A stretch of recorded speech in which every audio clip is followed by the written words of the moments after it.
pa din. Maraming salamat for joining Super Serena 2024 sa Barrio Santa Maria. And syempre, ito na, tsuksaka na to. 2. Question number 2. If you would control the national budget, where would you allocate the most fund?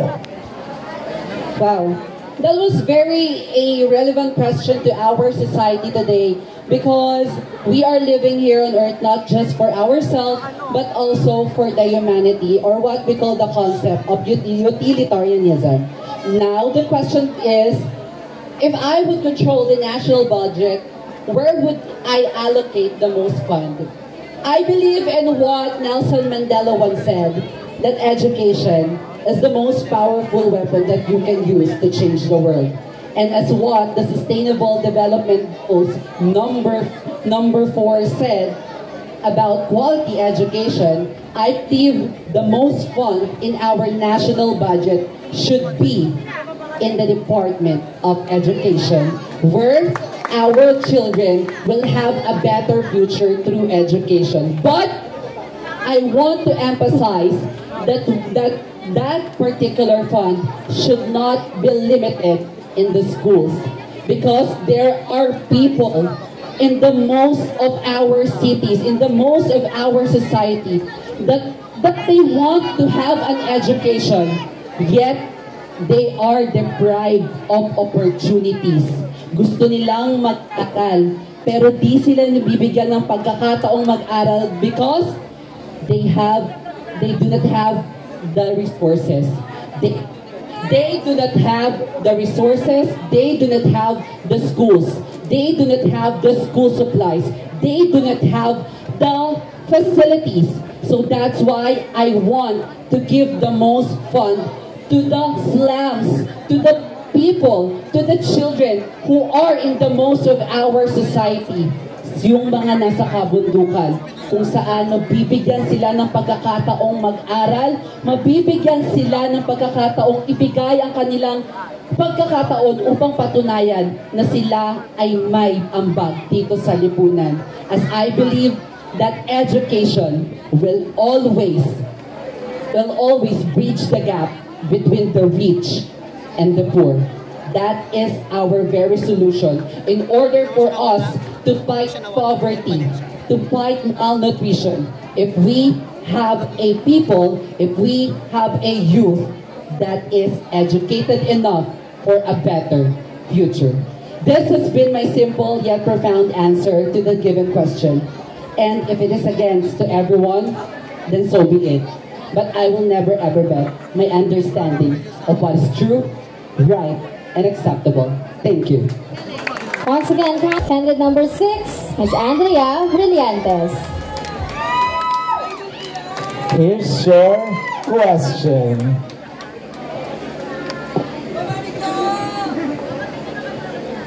Thank you. Question number 1. Andrea?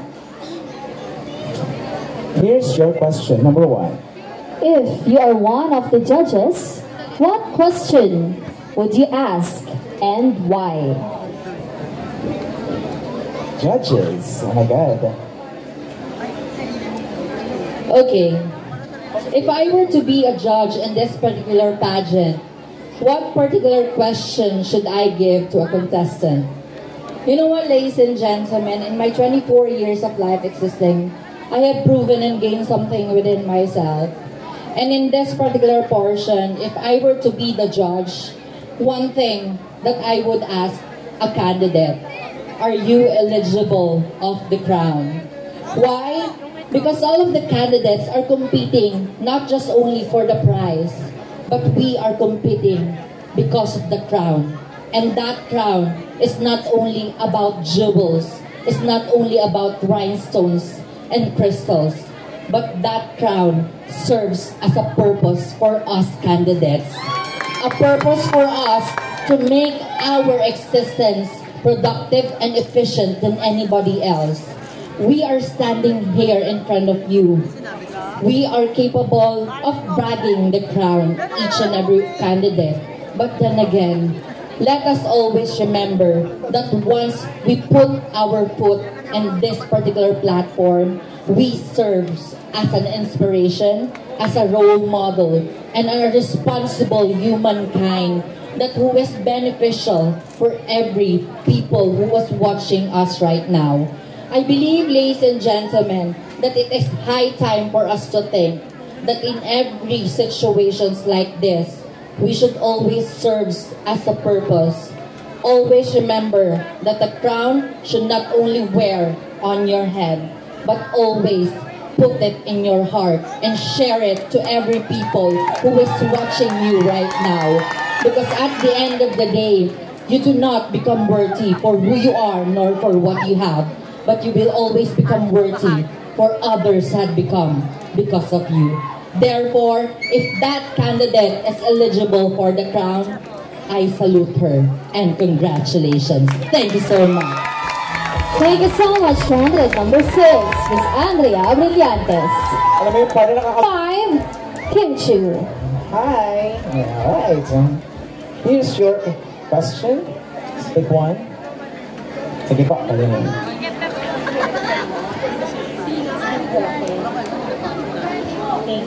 Question number 5. Alright. Question number 5. Tell us something to remember you. Thank you very much for this very personal question. Do you know what, dear judges?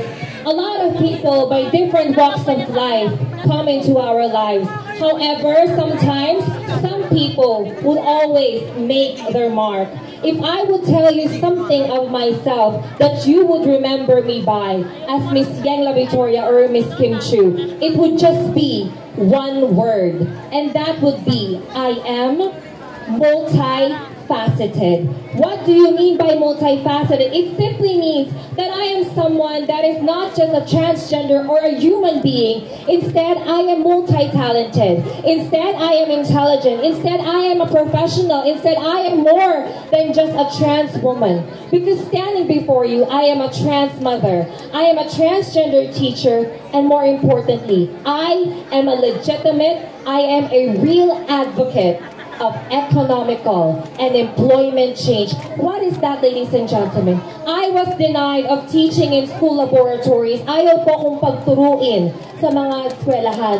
Ngunit pinaglaban ko ang aking karapatan kung kaya't ako ay nakapasok. Because of this modern time that we are living now, transgender students are able to choose whether they want the female uniform or the male uniform. It is because of people like myself from Tarlac City who was once seen on television, who had made that mark that we are not just trans people. Instead, you should always look beneath our genders because most of us, just like myself, are multifaceted. Dahil kung titignan mo sila sa kanilang pangkaanyuan, hindi lamang po kami mga bading na naglalakad sa kalsada, pagkus minsan kami profesional at may nararating. Kung hindi man po kami nakapagtapos, kami mismo ay matagumpay sa kanya-kanya naming lakad ng buhay. Dahil kami mismo, sinisigurado namin na meron kaming marka na iiwanan sa mundo. Hindi lamang para sa tao at maalala kami ng bawat isa,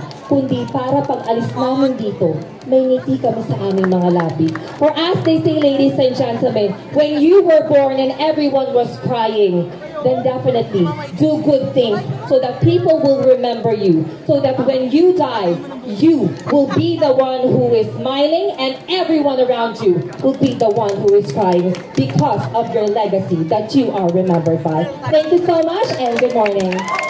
Alright, that's candidate number 5, Kim Chu. On candidate number 1, Miss Rabia Mateo. Alright, you may now pick one Dalawa na lang. for your question. And open, and what the number? Question Number 3. number 3. Number 3. Question number 3. What does it mean to be a super Serena? Maraming salamat po. Hayaan niyo po akong sagutin ang inyong katanungan nang mula sa aking puso. na walang halong palabok? Para po ba sa akin, ano nga daw ho ba ang kahulugan ng pagiging sirena? Ayon po ay ang maging pagkatotoo at bilang patunay na karin pong mga sirena ay tao. Sa pamamagitan po ng stage na to, pinapatunayan po namin sa inyong mga manonood na kami mga party ng LGBT ay hindi po salot, hindi po trahedya, o hindi po kami gawa ng demonyo. Bagkus kami din po ay tao na ginawa ng Panginoon na nakakaramdam, nakakarinig ng mga masasakit na salita. Ngunit sa mga salita nyo, kami po ay nagpapasalamat sa pagdidiskrimina nyo. Sa masasakit na salita na aming naririnig, kami ay patuloy at narito pa rin. Ipinaglalaban ang aming karapatan dahil naniniwala po ako na bilang isang parte ng LGBT, karapatan po namin magkaroon ng pantay-pantay at karapatan na pagbigay sa bawat isa. Dahil hanggang isa po ang tinatapakan nating lupa, iisa ang inilanghap nating hangin, at iisa ang iniinom nating tubig, at iisa ang pagkain natin kinakain. Well then definitely, we're all equal. We're all creation of God. And for me, meaning of Super Serena, which is the title of this project. And if I will be your Super Serena, I will use my voice, I will use my crowd to influence every youth to value more education because I am stepping here. I want to advocate, mag-aral ka habang kaya pa. And being Serena should have a purpose. Hindi lamang magkaroon ng corona, bagkus alamin mo kung bakit ka naririto. Dahil bilang isang Serena, alam mo sa sarili mo ang purpose mo. And my purpose is magbigay ng impluwensya sa bawat kabataan na pahalagahan ng edukasyon, bigyan too ng pansin dahil edukasyon ng solusyon upang maiwasan o mabawasan ang pagtaas ng porsyento ng kahirapan dito sa ating mundo. Maraming salamat po. Thank you so much. Sure. Final question.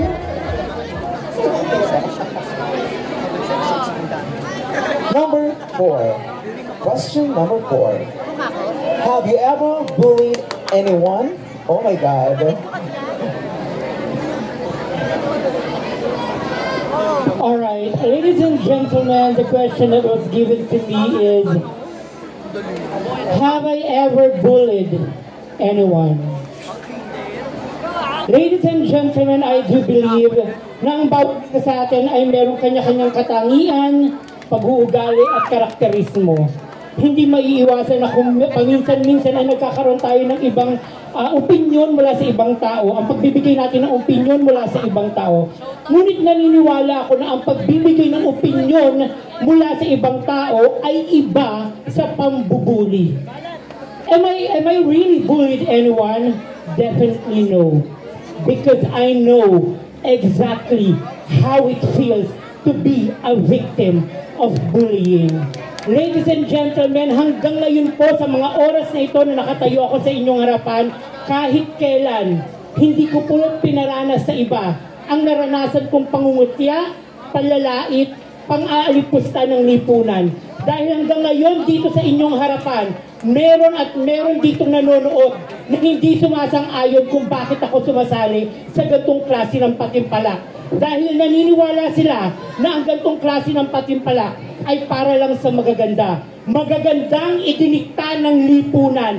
Magagandang idinikta ng matang mapanghusga. Pero palagi akong maniniwala sa aking sarili na ang ganda ay nangingibabaw kung meron kang tiwala sa iyong sarili. Ladies and gentlemen, I am a victim of bullying. That's why I am always advocating the anti-bullying. Naniniwala ako na walang sino man ang merong karapatan o sirain ang kinabukasan ng isang tao nang dahil lamang sa kanyang pisikal na kaanyuan. Dahil kinakailangan nating magtulungan upang manumbalik ang bawat isa sa kanilang kumpiyansa sa kanilang sarili. And that is the reason why I keep on joining in this kind of trans pageantry. Because I want to advocate and to be the voice of the voiceless na hanggat naniniwala ka sa sarili mo, hanggat may kapasidad ka, may talino, may kakayanan, matutupad mo ang pangarap mo. Walang saysay ang sasabihin ng ibang tao. Tumayo ka Alamin mo kung ano ang talento mo at yun ang magiging susi mo para sa magandang hinaharap mo. Dahil naniniwala ako, marami man tao ang hindi sasang-ayon na ako ang mananalo o hindi ngayong gabi. Bit-bit ko lagi sa sarili ko ang kumpiyansa ko na maraming patimpalak na siguradong aangat ako. Dahil doon, naniniwala ang karamihan dito na minsan na silang nabuli at nawala ng kumpiyansa. Hanggat nakikita nyo kung sumasali sa ganitong klase ng entablado at nananalo, huwag na huwag kayong mawawala ng kumpiyansa. Ibalik ninyo sa sarili ninyo ang kumpiyansa ninyo dahil yan lang ang magiging magandang daan para sa inyong mga pangarap. Maraming salamat po. Thank you so much once again, Ms. Juliana Pariscova Segovia. Alright, so ladies, ayan, kapit-kapit kamay tayo. Once again guys, we would like to congratulate you all in advance dahil lahat po kayo ay winners na. Who's your bet? Alright, for our fourth runner-up, to receive 3,000 pesos and a sash. Congratulations to candidate number 1, Rabia Mateo. Fourth runner-up, Rabia Mateo will receive 3,000 pesos and a sash from our To Kagawad. be awarded by SK John. Picture, sir. SK John. Our fourth and third runner-up will only be receiving cash prize. Alright, congratulations, Ms. Rabia Mateo. Apat na lang sila. Apat na lang. Alright. And for our third runner-up,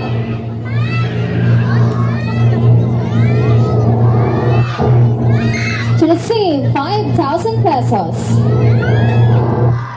Congratulations, contestant number 3, Marty Quintos.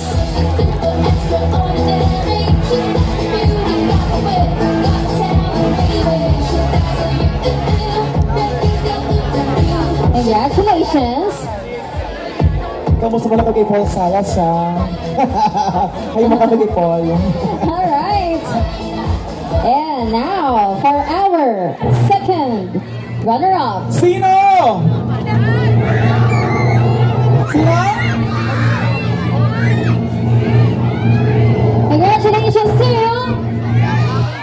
contestant number 4, Juliana Pariscova Segovia. Oh my God! To receive the second prize of 7,000 with a crown and sash from our Kagawads. Congratulations. Please come forward. Mga Super Serena, Kim Chu, and Super Serena, Andrea Brillantes. Alright. And that, as announced, Alright, ito na. For our first runner-up, no, ang tatawagin ko po will be our Super Serena 2024. So, sino po? Isigaw na ng malakas! announce namin ang Super Serena, the winner, the grand winner. Our Super Serena 2024 is no other than candidate number.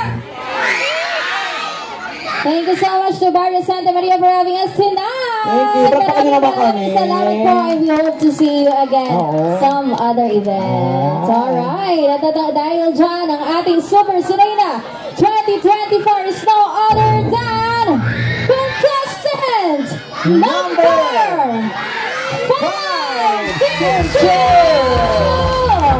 First runner-up. Receive 20,000 and a sash and crown and champagne. Congratulations also to contestant number 6, Andrea Brillantes, for being the first runner-up. Congratulations! Congratulations, everyone! Palakpakan everyone!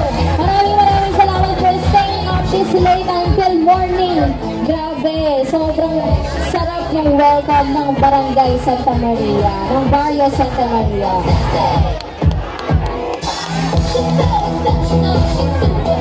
Alright. Picture. And then with the friends, DJ Jojo and Maraming Robert. salamat po. Once again, my name is Maria, And I'm Cyrus. your host for tonight. Good morning everyone and God bless you all. Maraming salamat po. Syempre, later on for our closing remarks, tatawagin natin si Sir Ko. Hermanos Jonathan, if you have any, thank you so much. Hindi na siya magkasalita. Congratulations! They are in the Super